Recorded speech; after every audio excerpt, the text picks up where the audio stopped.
ಸ್ನೇಹಿತರೆ, ಇವತ್ತು ಮಂಗಳವಾರ ಬೆಳಗ್ಗೆ ವ್ಲಾಗ್ನ ಶುರು ಮಾಡತ್ತೇನೆ. ಚಿಂಟುಗೆ ನಾಷ್ಟಕ್ಕೆ ಇವತ್ತು ನಾನು ವಾಂಗಿಬಾತ್ ಪ್ರಿಪೇರ್ ಮಾಡತ್ತಿದ್ನಿ. ವಾಂಗಿಬಾತ್ ಮಾಡಕ್ಕೆ ನೋಡ್ರಿ, ಒಂದು ದೊಡ್ಡ ಚಮಚದಷ್ಟು ಎಣ್ಣೆ ಸೇರಿಸ್ಕೋಬೇಕು. ಆಮೇಲೆ ಶುಂಠಿ ಬೆಳ್ಳುಳ್ಳಿ ಪೇಸ್ಟು ಹಸಿ ವಾಸನೆ ಹೋಗೋವರೆಗೂ ಲೈಟಾಗೆ ಫ್ರೈ ಮಾಡ್ಕೋಬೇಕು. ಸ್ವಲ್ಪ ಎಣ್ಣೆ ಜಾಸ್ತಿನೇ ಹಾಕ್ಕೋಬೇಕು ಇದಕ್ಕೆ, ಯಾಕಂದ್ರೆ ಗೊಜ್ಜು ಥರ ಮಾಡತ್ತಲ್ಲ, ಹಾಗಾಗಿ ಸ್ವಲ್ಪ ಗೋಡಂಬಿ ಸೇರಿಸ್ಕೊಂಡೇನಿ. ಅದನ್ನು ಕೂಡ ಲೈಟಾಗಿ ಫ್ರೈ ಮಾಡ್ಕೊಂಡಾದ್ಮೇಲೆ ಈಗ 2 ಮೀಡಿಯಮ್ ಸೈಜ್ ಉಳ್ಳಾಗಡ್ಡಿ ಉದ್ದುದಕ್ಕೆ ತೆಳ್ಳಗೆ ಕಟ್ ಮಾಡಿ ಇಟ್ಕೊಂಡಿತ್ತು. ಹಂಗೆ 2 ಉದ್ದ ಬದನೆಕಾಯಿ ಮೇನ್ ಅದ ಇದಕ್ಕೆ ವಾಂಗಿಬಾತ್ಗೆ ಮೇನ್ ಟೇಸ್ಟ್ ಕೊಡೋದು. ಮತ್ತು ಹಸಿ ಬಟಾಣಿ ಮತ್ತು ಡಬ್ಬುಕಾಯಿ ಅಂದರೆ ಕ್ಯಾಪ್ಸಿಕಮ್ನ ಸಣ್ಣದಾಗಿ ಕಟ್ ಮಾಡಿ ಇಟ್ಕೊಂಡಿತ್ತು.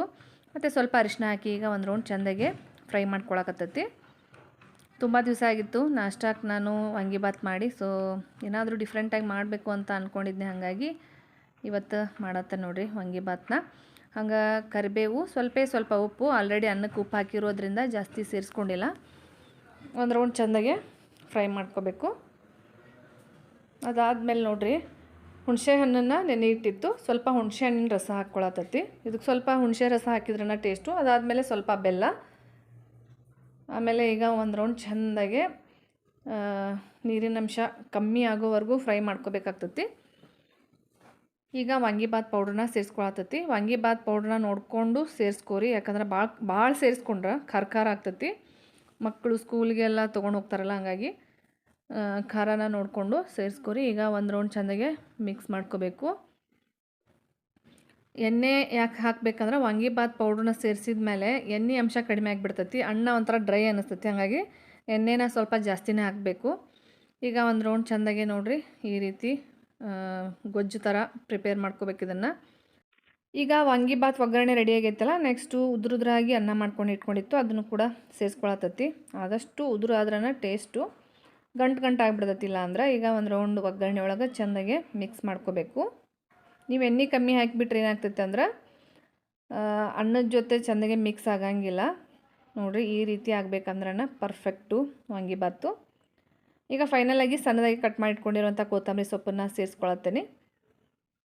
ನೋಡಿರಿ, ರುಚಿಯಾದ ಮಾರ್ನಿಂಗ್ ಬ್ರೇಕ್ಫಾಸ್ಟ್ಗೆ, ಜೊತೆಗೆ ಚಿಂಟುಗೆ ಲಂಚ್ ಬಾಕ್ಸ್ಗೂ ವಾಂಗಿಬಾತು ರೆಡಿ ಆಯಿತು. ಓಕೆ, ಈಗ ನೋಡಿರಿ 8:30 ಆಗೈತೆ ಟೈಮು. ಚಿಂಟು ಹೊಂಟನು ನೋಡು, ಆಲ್ರೆಡಿ 2 ನಿಮಿಷ ಲೇಟ್ ಆಗೈತಿ. ಬಸ್ ಪಾಸ್ ಆದ್ರೆ ಮುಗೀತು, ಮತ್ತು ನಾವು ಬಿಡಬೇಕಾಗ್ತೈತಿ. ಬಾಯ್, ಎಲ್ಲ ನೋಟ್ಸ್ ತೊಗೊಂಡು ಬಾ. ಬಾಯ್. ಶ್ರೇಯಸ್ಸನ್ ಬರೀ ಬಿಡೋದಾಗ್ಬಿಟ್ಟೈತಿ ಚಿಂಟುನ. ಬಾಯ್.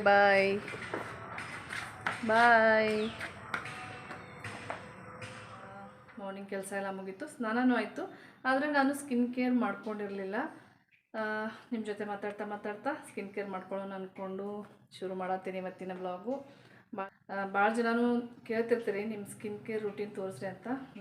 ಏನಂದ್ರೆ ಡರ್ಮಾದ್ದು ನಾನು pore minimizing face serum use ಮಾಡಿರ್ತೇನೆ. ಮತ್ತು ಕೊಲಾಬ್ರೇಷನ್ ಅಂದ್ಕೋಬೇಡ್ರಿ, ನಾನು ಯೂಸ್ ಮಾಡೋ ಅಂಥದ್ದನ್ನು ತೋರ್ಸತ್ತೇನೆ ಅಷ್ಟೇ.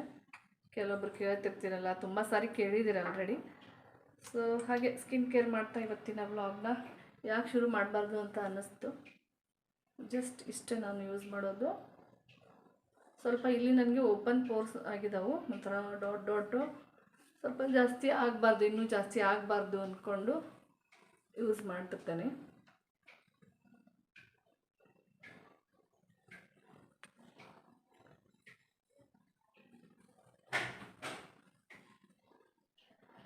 ನೆಕ್ಸ್ಟ್ ನಾನು ಡರ್ಮಾದನ ಸನ್ಸ್ಕ್ರೀನ್ ಜೆಲ್ನು ಕೂಡ ಯೂಸ್ ಮಾಡಿರ್ತೇನೆ. ನಾವು ಮನೆಯಾಗಿದ್ರೂ ಅಷ್ಟೇ ಸನ್ಸ್ಕ್ರೀನನ್ನು ಯೂಸ್ ಮಾಡಲೇಬೇಕಂತಾರೋ. ಸ್ವಲ್ಪ ಇಲ್ಲಿಷ್ಟಿಷ್ಟೇ, ಯಾಕಂದರೆ ಸ್ಕಿನ್ ಡ್ಯಾಮೇಜ್ ಆಗೋ ಚಾನ್ಸಸ್ ಇರ್ತೈತಿ. ಸ್ವಲ್ಪ ಕೈಗೂ ಕೂಡ ನಾನು ಯೂಸ್ ಮಾಡಿರ್ತೇನೆ.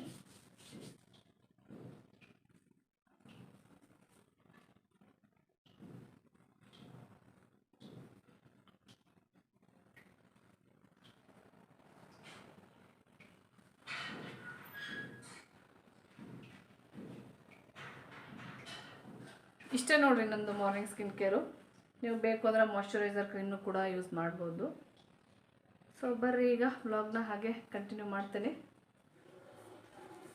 ಹಾಗೆ ಫ್ರೆಂಡ್ಸ್, ನಾನು ನಿನ್ನೆ ವ್ಲಾಗ್ ಒಳಗೆ ತೋರಿಸಿದ್ನಿ, ಶಾಪಿಂಗ್ ಹೋಗಿ ಬಂದಿದ್ನಿ, ಕೆಲವೊಂದು ಟಾಪ್ಸ್ ತೊಗೊಂಡು ಬಂದೇನಿ ಅಂಥೇಳಿ. ಆದ್ರೆ ಏನಪ್ಪ ಅಂದರೆ ಅದ್ರೊಳಗೆ ಒಂದು ಟಾಪ್ ನನಗೆ ಇಷ್ಟ ಆಗಲಿಲ್ಲ, ಸೈಜ್ ಕೂಡ ಸರಿ ಬರಲಿಲ್ಲ. ಅಲ್ಲಿ ನಾನು ಟ್ರಯಲ್ ಒಳಗೆ ನೋಡಿದ್ನಿ, ಸ್ವಲ್ಪ ಇಲ್ಲಿ ಸ್ಲೀವ್ಸ್ ಹತ್ರ ಕೈ ಮಡ್ಚುವಾಗ ಟೈಟ್ ಅನ್ಸೋದು.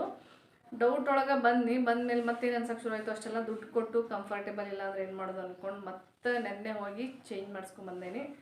ತೋರಿಸ್ತೇನೆ. ಚೇಂಜ್ ಮಾಡೋಕ್ಕೆ ಹೋಗಿ ನಾನು ಮತ್ತೆ ಎಕ್ಸ್ಟ್ರಾ ಇನ್ನೂ ಒಂದು ಡ್ರೆಸ್ ತೊಗೊಂಡು ಬಂದೇನಿ. ನೋಡಿರಿ, ಕಾರ್ಡ್ ಸೆಟ್ ಒಳಗೆ ಒಂದು ತೊಗೊಂಡೇನಿ. ಇದು 999. ಈ ಥರ ಐತೆ ಕಲರು. ಮೊನ್ನೆನೂ ನೋಡಿದ್ದೀನಿ ನಾನು, ಯಾಕೋ ತೊಗೊಳ್ಳೇಬೇಡ ಅಂದ್ಕೊಂಡು ಬಿಟ್ಟು ಬಂದಿದ್ದೆ. ಇದು ಫುಲ್ ಸೆಟ್ಟಿಗೆ 999 ಪ್ಯಾಂಟು ಮತ್ತು ಈ ಥರ ಐತೆ ಟಾಪು. ಆದಷ್ಟು ಸ್ವಲ್ಪ ಡಾರ್ಕ್ ಕಲರ್ಸ್ ಒಳಗೆ ನೋಡ್ತೇನೆ, ಚಂದ ಅನ್ನಿಸ್ತಾವ ಅಂಥೇಳಿ. ನನಗೆ ಕಾರ್ಡ್ ಸೆಟ್ಟನ್ನು ಒಂಥರ ಕಂಫರ್ಟ್ ಅನಿಸೋದು. ನೆಕ್ಸ್ಟು ಇನ್ನೊಂದು ಏನಪ್ಪ ಅಂದರೆ ನೋಡಿರಿ, ಇಲ್ಲಿ ಇನ್ನೊಂದು ತೊಗೊಂಡೇನಿ. ಇದು ಭಾಳ ದಿವಸದಿಂದ ಇಷ್ಟಪಟ್ಟಿದ್ದು, ಜೊತೆಗೆ ಹುಡ್ಕಾಡತ್ತಿದ್ನಿ. ಈ ಥರ ಇದೇ ಥರದ್ದು ಬೇಕು ಅಂದ್ಕೊಂಡು ಭಾಳ ಸರಿ ಹುಡ್ಕಾಡಿದ್ನಿ, ಅದ್ರಲ್ಲಿ ಸಿಕ್ಕಿರಲಿಲ್ಲ. ಫೈನಲಿ ನೆನ್ನೆ ಬಿಲ್ ಮಾಡಿಸ್ಕೊಂಡು ಬರತ್ತಿದ್ದೆ, ಅದೊಂದು ಡ್ರೆಸ್ ಸಾಕು ಅಂದ್ಕೊಂಡು. ಆವಾಗ ಇದು ಇಷ್ಟ ಆಗಿದ್ದು ನನಗೆ. ಹಂಗೆ ನೋಡುವಾಗ ಮತ್ತೆ ಇದನ್ನು ತೊಗೊಂಡು ಫುಲ್ ಲೆಂತ್ ಐತಿ, ಫುಲ್ ಬಾಡಿ ಫಿಟ್ಟಿಂಗು. ಹಿಂದೆ ನೋಡಿರಿ, ಇದು ನಮ್ಗೆ ಏನಾದರೂ ಲೂಸ್ ಅನಿಸಿದ್ರೆ ಟೈ ಮಾಡ್ಕೊಳಕ್ಕೆ ಈ ಥರ ಕೊಟ್ಟಾರು. ಇದು ಒಂದು ಆಪ್ಷನ್ನು ನಂಗೆ ಭಾಳ ಇಷ್ಟ ಆಯಿತು. ಎಲ್ಲಾದರೂ ಟೂರ್ಗೆ ಹೋದಾಗ, ಹೊರಗಡೆ ಹೋದಾಗ ಚಂದ ಅನಿಸ್ತೈತಿ. ಫುಲ್ ಲೆಂತ್ ಐತಿದು, ಡಿಸೆಂಟ್ ಲುಕ್ಕು. ಕಲರ್ ಕೂಡ ಒಂಥರ ನನ್ನ ಫೇವ್ರೇಟ್ ಕಲರ್ ಒಳಗೆ ಮಿಕ್ಸ್ ಒಳಗೆ ಐತೆ ನೋಡಿರಿ. ಪಿಂಕ್ ಅಂದರೆ ನಂಗೆ ಭಾಳ ಇಷ್ಟ. ಒಟ್ಟು ಪಿಂಕ್ ಅಂತೂ ಯಾವುದೇ ಡ್ರೆಸ್ಸು ಸೀರೆ ತೊಗೊಳ್ಳಿ ಒಂಚೂರಾದರೂ ಇದ್ದೇ ಇರ್ತೈತೆ ಅದ್ರೊಳಗೆ. ಸೊ ಈ ಥರ ಐತೆ ನೋಡಿರಿ ಡ್ರೆಸ್. ಫುಲ್ ಲೆಂತ್ ಒಳಗೆ ಹುಡ್ಕಾಡತ್ತಿದ್ವಿ, ಆಕಸ್ಮಿಕವಾಗಿ ಸಿಕ್ತಿದ್ದು. ಅಷ್ಟೆಲ್ಲ ನಾನು ಅವತ್ತು ಟ್ರೆಂಡ್ಸ್ ಎಲ್ಲ ಹುಡ್ಕಾಡಿದ್ನಿ, ಸಿಕ್ಕಿರಲಿಲ್ಲ. ಯಾವುದೋ ಒಂದು ಮೂಲೆ ಒಳಗೆ ಹಾಕಿದ್ರು ಇದನ್ನು. ಇದ್ರ ಪ್ರೈಸ್ ಇದ್ರ ಪ್ರೈಸ್ ನೋಡ್ರಿ. ಈಗ ಇದ್ರ ಪ್ರೈಸು 1299 ಕೊಡ್ಬೋದು. ಕ್ಲಾತ್ ಆಗಲಿ, ಆಮೇಲೆ ಇಲ್ಲಿ ಏನು ವರ್ತು, ಅಲ್ಲಿ ನಾನು ಏನೇ ತೊಗೊಂಡ್ರು ಬಟ್ಟೆಗಳು ಏನು ತೊಗೋತೇನಲ್ಲ, ಡ್ರೆಸ್ಸಸ್ಸು ಎಷ್ಟೇ ವರ್ಷ ಆದರೂ ಹರಿಯೋದಿಲ್ಲ. ಜೊತೆಗೆ ನಾವಾಗೇ ಬೇಜಾರು ಮಾಡ್ಕೊಂಡು ಬಿಡಬೇಕು, ಅಲ್ಲಿವರೆಗೂ ಬಾಳಿಕೆ ಬರ್ತಾವೆ. ಮತ್ತು ಇಲ್ಲೆಲ್ಲ ನೋಡ್ರಿ ಎಲಾಸ್ಟಿಕ್ ಐತಿ, ಮತ್ತು ಎಲಾಸ್ಟಿಕ್ ಇರೋದ್ರಿಂದ ಇಲ್ಲೆಲ್ಲ ಲೂಸ್ ಆಗ್ತೈತೇನೋ ನೆಕ್ಗೆ ಅಂತ ಅಂದ್ಕೊಂಡಿದ್ದೆ. ಹಂಗೆ ಕಂಫರ್ಟೇಬಲ್ ಆಗಿ ಕೂತ್ಕೋತೈತಿ. ಈ ಥರ ಐತಿ. ಹಂಗೆ ನೋಡ್ರಿ, ಮೊನ್ನೆ ಏನು ಪೆಟ್ ಮಾಡ್ಕೊಂಡೇನಲ್ಲ, ಇನ್ನೂ ಕಡಿಮೆ ಆಗೇ ಇಲ್ಲ, ಕೂತ್ಕೊಂಡಂಗೆ ಅನ್ಸಕತ್ತದು. ಹಾಗೆ ಫ್ರೆಂಡ್ಸ್ ನೋಡ್ರಿ, ಈಗ ನಾನು ಪಲ್ಯನೂ ಮಾಡಿಟ್ಟೇನೆ, ಹೀರೆಕಾಯಿ ಪಲ್ಯ. ಇನ್ನು ಚಪಾತಿ ಹಿಟ್ಟಷ್ಟು ಅದು ಕೂಡ ರೆಡಿ ಐತಿ. ಚಪಾತಿ ಹಿಟ್ಟು ಆಲ್ರೆಡಿ ನಾನು ನಾದಿಟ್ಟೇನೆ. ಹೀರೆಕಾಯಿ ಪಲ್ಯ ಸ್ವಲ್ಪ ನೀರು ಮಾಡಿದ್ನಿ, ರಸ ಇದ್ರೆ ಟೇಸ್ಟ್ ಅನ್ನಿಸ್ತೈತೆ ಅಂತೇಳಿ. ಬೆಳಿಗ್ಗೆ ಆಲ್ರೆಡಿ ಚಿತ್ರಾನ್ನ ಮಾಡಿಟ್ಟೇನೆ, ಹಾಗಾಗಿ ಅನ್ನ ಸಾರು ಏನೂ ಇಲ್ಲ, ಜಸ್ಟ್ ಪಲ್ಯ ಮತ್ತು ಚಪಾತಿ ಅಷ್ಟೇ. ಚಪಾತಿ ಒಂದು ಲಟ್ಟಿಸ್ಬೇಕು. ಹಂಗೆ ಪಲ್ಯಕ್ಕೆ ಸ್ವಲ್ಪ ನಾನು ಗುರೆಳ್ಳು ಪುಡಿ ಹಾಕಿರ್ತೇನೆ ಯಾವಾಗಲೂ, ಒಂಥರ ಟೇಸ್ಟ್ ಬರ್ತೈತಿ. ಮತ್ತು ಪಲ್ಯನೂ ನೀರು ಅನಿಸೋದಿಲ್ಲ, ಗ್ರೇವಿ ಥರ ಅನಿಸ್ತೈತೆ. ಹಾಗಾಗಿ ಮತ್ತು ನಮ್ಮ ಹೆಲ್ತ್ಗೂ ಚಲೋ ಗುರೆಳ್ಳು ಪುಡಿ ಅಥವಾ ಹುಚ್ಚೆಳ್ಳು ಪುಡಿನೂ ಅನ್ಬೋದು.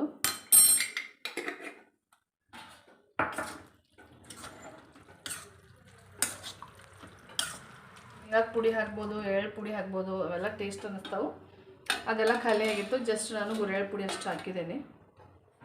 ಹಾಗೆ ಫ್ರೆಂಡ್ಸ್ ನೋಡ್ರಿ, ಈಗ ಅಡುಗೆಗೆ ರೆಡಿ ಮಾಡ್ಕೊಳಕತ್ತೇನೆ. ಏನಿಲ್ಲ, ಜಸ್ಟ್ ಚಪಾತಿ ಲಟ್ಸತ್ತೇನೆ ನೋಡ್ರಿ ಊಟಕ್ಕೆ, ಇಷ್ಟೇ, ಇನ್ನೇನಿಲ್ಲ. ಬೇಗ ಆಗೈತಿ ಇವತ್ತು ಕೆಲಸ. ನಾನು ಚಪಾತಿ ಹಿಟ್ಟು ಕಲಿಸಿದ್ರೆ ರಾತ್ರಿಗೆ ಮಧ್ಯಾಹ್ನಕ್ಕೆ ಎಷ್ಟು ಬೇಕಲ್ಲ ಅಷ್ಟೇ ಕಲಸಿಟ್ಬಿಟ್ಟಿರ್ತೇನೆ. ಮತ್ತು ನಂಗೆ ಹೊರೊಳೆ ಸಾಯಂಕಾಲ ಅದೊಂದು ಕೆಲಸ ಅನ್ಸಕ್ಕೆ ಶುರು ಆಗ್ಬಿಡ್ತೈತಿ. ಉಳಿದಿರೋ ಹಿಟ್ಟನ್ನು ಫ್ರಿಜ್ ಒಳಗೆ ಇಟ್ಟಿರ್ತೇನೆ. ಮತ್ತು 2 ದಿವಸ 3 ದಿವಸದ ಗಟ್ಟಲೆ ಅಂತೂ ನಾನು ಯಾವಾಗೂ ಚಪಾತಿ ಹಿಟ್ಟನ್ನು ಕಲಸಿಡೋದಿಲ್ಲ.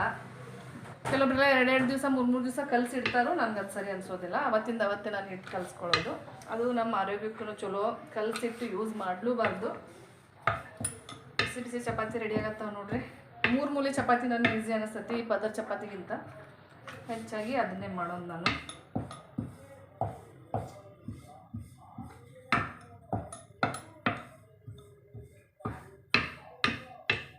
ಹಂಗೆ ಫ್ರೆಂಡ್ಸ್, ನನಗೆ ಭಾಳ ದಿವಸದಿಂದ ಒಂದು ದೊಡ್ಡ ಆಸೆ ಏನಪ್ಪ ಅಂದ್ರೆ ಏನಾದರೂ ಒಂದು ಬಿಸ್ನೆಸ್ ಮಾಡಬೇಕು ಅಂತ ಭಾಳ ಆಸೆ ಇಟ್ಕೊಂಡಿದ್ನಿ. ಅದಕ್ಕಿಂತ ಮೊದಲು ಒಟ್ಟಿನಲ್ಲಿ ಏನಾದರೂ ಮಾಡಬೇಕು ಅಂದ್ಕೊಂಡು ನಾನು ಯೂಟ್ಯೂಬ್ ಶುರು ಮಾಡಿದ್ದು. ದೇವರ ಆಶೀರ್ವಾದ ಆಮೇಲೆ ನಿಮ್ಮೆಲ್ಲರ ಸಪೋರ್ಟಿಂದ ಯೂಟ್ಯೂಬ್ ಚಾನಲ್ ಕೂಡ ಸಕ್ಸಸ್ ಆಯಿತು. ಆಮೇಲೆ ಹಾಗೆ ಯೂಟ್ಯೂಬ್ ಮಾಡ್ತಾ ಮಾಡ್ತಾ ಮತ್ತೆ ಏನಾದರೂ ಮಾಡೋಣ ಅಂದ್ಕೊಂಡು ಭಾಳ ದಿವಸದಿಂದ ಅಂದ್ಕೊಳತ್ತಿದ್ನಿ. ನಮ್ಮ ಮನೆಯವ್ರಿಗೂ ಹೇಳ್ತಿದ್ದೆ ನಾನು ಏನಾದರೂ ಮಾಡ್ತೇನೆ ಬಿಸ್ನೆಸ್ ಅಂಥೇಳಿ. ಅವರು ಇಲ್ಲ, ಆರಾಮಾಗಿರಿ, ಯಾಕೆ ಟೆನ್ಷನ್ ಮಾಡ್ಕೋತಿ, ಆರಾಮ್ ಅಡುಗೆ ಮಾಡು, ಊಟ ಮಾಡು, ರೆಸ್ಟ್ ಮಾಡು, ಯಾಕೆ ನಾನು ಅದೇನೆಲ್ಲ ಎಲ್ಲ ನೋಡ್ಕೋತೀನಿ, ನಿನ್ಗೆ ಅದೆಲ್ಲ ಯಾಕೆ ಬೇಕು ಅಂತ ಅನ್ನೋರು. ಆದರೂ ನನ್ನ ಮನಸ್ಸೊಳಗೆ ಅದು ಸ್ವಲ್ಪ ಇದ್ದೇ ಇತ್ತು, ಏನಾದರೂ ಮಾಡಬೇಕು, ಏನಾದರೂ ಬಿಸ್ನೆಸ್ ಮಾಡಬೇಕು ಅಂಥೇಳಿ. ಫೈನಲಾಗಿ ಈಗ ಶುರು ಮಾಡ್ಬೇಕಂತ ಅಂದ್ಕೊಂಡೇನಿ. ನನಗೆ ಕಿಡ್ನಿ ಸ್ಟೋನ್ ಆಗಿತ್ತಲ್ಲ ಆ ಟೈಮ್, ಅಂದ್ರೆ ಅದಕ್ಕಿಂತ ಮುಂಚೆಯಿಂದನೂ ನಮ್ಮ ಮನೆಯವ್ರನ್ನ ಕೇಳತ್ತಿದ್ದೆ ನಾನು. ಅವಾಗ ತಲೆಯಾಗಿ ಬಂದಿತ್ತು ನನಗೆ. ಅಷ್ಟೊತ್ತಿಗೆ ನನ್ನ ಹೆಲ್ತ್ ಅಪ್ಸೆಟ್ ಆಗಿಬಿಡುತ್ತಲ್ಲ, ಹಾಗಾಗಿ ಅದು ಪೋಸ್ಟ್ಪೋನ್ ಹಾಕ್ಕೊಂತ ಬಂತು. ಅದಾದಮೇಲೆ ವರಮಹಾಲಕ್ಷ್ಮಿ ಹಬ್ಬ ಆಯಿತು. ಹಾಗೆ ಮುಂದೆ ಆಗ್ತಾ ಇಲ್ಲಿವರೆಗೂ ಬಂತು ನೋಡ್ರಿ. ನಾನು ವರಮಹಾಲಕ್ಷ್ಮಿ ಹಬ್ಬ ಆಗಲಿ ಅಂತಲೇ ಕಾಯಕತ್ತಿದ್ನಿ. ಸೊ ಈಗ ಹೆಂಗೂ ಇನ್ನು ಫ್ರೀ ಅದೇನಿ, ಇನ್ನೇನಾದರೂ ಮಾಡೋಣ ಅಂದ್ಕೊಂಡು ಇನ್ನು ಶುರು ಮಾಡ್ಬೇಕಂತ ಅಂದ್ಕೊಂಡೇನಿ. ಯಾವುದಪ್ಪ ಅಂತ ಎಲ್ಲರಿಗೂ ಕ್ಯೂರಿಯಾಸಿಟಿ ಇರ್ತೈತಿ. ನೆಕ್ಸ್ಟ್ ವ್ಲಾಗ್ ಒಳಗೆ ನಾನು ಡೀಟೇಲಾಗಿ ಹೇಳ್ತೇನೆ ಯಾವ ಬಿಸ್ನೆಸ್ ಮಾಡ್ಬೇಕು ಅಂದ್ಕೊಂಡೇನಿ ಏನು ಅಂಥೇಳಿ. ಸೊ ನೋಡೋಣ, ದೇವರ ಆಶೀರ್ವಾದ ಹಂಗೆ ನಿಮ್ಮ ಪ್ರೀತಿ ಹಾರೈಕೆಯಿಂದ ಅದರಲ್ಲೂ ಕೂಡ ಸಕ್ಸಸ್ ಆಗಬೇಕು ಅನ್ನೋದೊಂದು ದೊಡ್ಡ ಆಸೆ ಐತಿ. ನೋಡೋಣ ಏನೇನು ಆಗ್ತೈತೆ ಅಂಥೇಳಿ. ಅದನ್ನು ನಾನು ನಿಮಗೆ ಮುಂದಿನ ವ್ಲಾಗ್ ಒಳಗೆ ಶೇರ್ ಮಾಡ್ಕೋತೇನೆ, ಯಾವ ಬಿಸ್ನೆಸ್ಸು ಏನಂತೇಳಿ. ಹಾಗೆ ನಮ್ಮ ಚಿಂಟು ಬಂದು ನೋಡ್ರಿ. ಈಗ ಟೈಮ್ ಎಷ್ಟು ಅಂದರೆ 4:20. ಆಡಕ್ಕೆ ರೆಡಿ ಆಗ್ಯಾನು. ಹೊರಗಡೆ ಫುಲ್ ಫ್ರೆಂಡ್ಸ್ ಕಾಯತ್ತಾರೋ. ಡ್ರೆಸ್ ಚೇಂಜ್ ಮಾಡಪ್ಪ, ಹಂಗೆ ಹೋಗ್ಬೇಡ ಆಟಾಡಕ್ಕೆ. ಏನಪ್ಪ?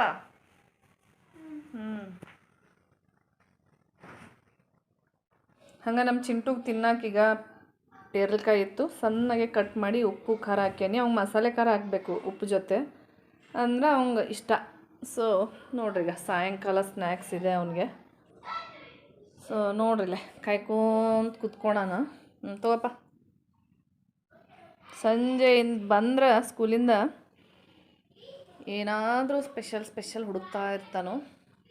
ನಾನು ಅವನಿಗೆ ಸಂಜೆ ಏನು ಕೊಡಬೇಕು ಅಂತ ಮೊದಲು ಪ್ರಿಪೇರ್ ಆಗಿಬಿಟ್ಟಿರ್ತಾನೆ. ಯಾಕಂದ್ರೆ ಬಂದ ತಕ್ಷಣ ಅವನಿಗೆ ವೇಟ್ ಮಾಡುವಷ್ಟು ಪುರ್ಸೊತ್ತಿರೋದಿಲ್ಲ. ತಿನ್ನಕ್ಕೆ ಅಂತ ಶುರು ಮಾಡಿಬಿಡ್ತಾನು. ಇದಾದಮೇಲೆ ಒಂದು ಚಪಾತಿ ಲಟ್ಟಿಸ್ಕೊಡ್ತೇನೆ, ಬಿಸಿದು ತಿಂತಾನೀಗ. ಇಲ್ಲಿ ನೋಡಪ್ಪ, ಹೆಂಗೈತೆ ಪೇರಲ್ಕಾಯಿ? ಇಷ್ಟ ಆಯಿತು? ಇಲ್ಲ ಅಂದರೆ ಸುಮ್ಮನೆ ಐಸ್ ಕ್ರೀಮು ಚಾಕ್ಲೇಟು ಕೊಡೋದಕ್ಕಿಂತ ಇಂಥದ್ದು ಏನಾದರೂ ಕೊಡೋದು ಒಳ್ಳೇದು, ಹೆಲ್ದಿಯಾಗಿರೋದು.